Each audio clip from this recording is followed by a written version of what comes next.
Pour plusieurs étudiants opérateurs de machinerie lourde, conduire ces véhicules énormes est un seul défi.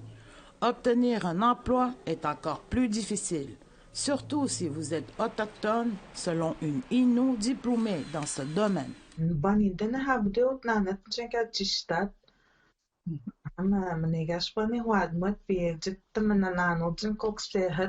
Ashini n'est pas la seule qui pense de cette façon.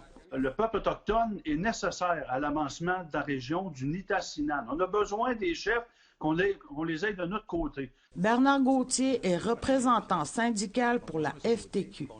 Il déplore que 98 opérateurs de machinerie lourde de plusieurs communautés Innu sont diplômés et seulement 20 sont présentement en emploi dans leur domaine.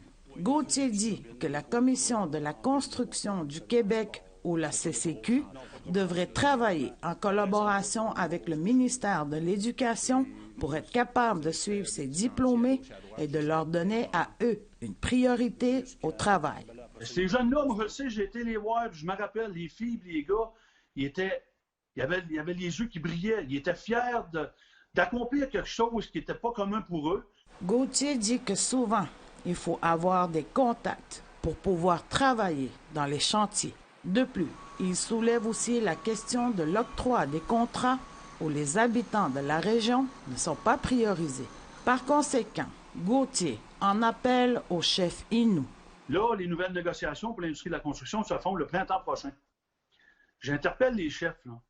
On a besoin de vous autres. Associez-vous, accotez-vous avec les élus blancs, non autochtones. Selon Gauthier, les Autochtones seraient une bonne avenue pour ralentir les coûts de voyage et aussi de l'octroi des contrats qui, souvent 80%, sont accordés ailleurs que dans les régions.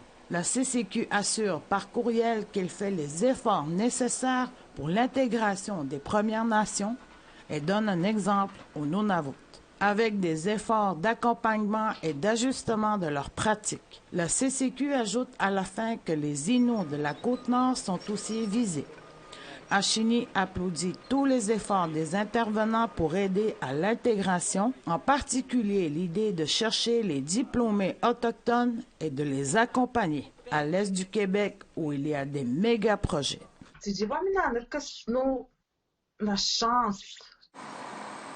Sylvie Ambroise, Nouvelle nationale d'APTN, Montréal.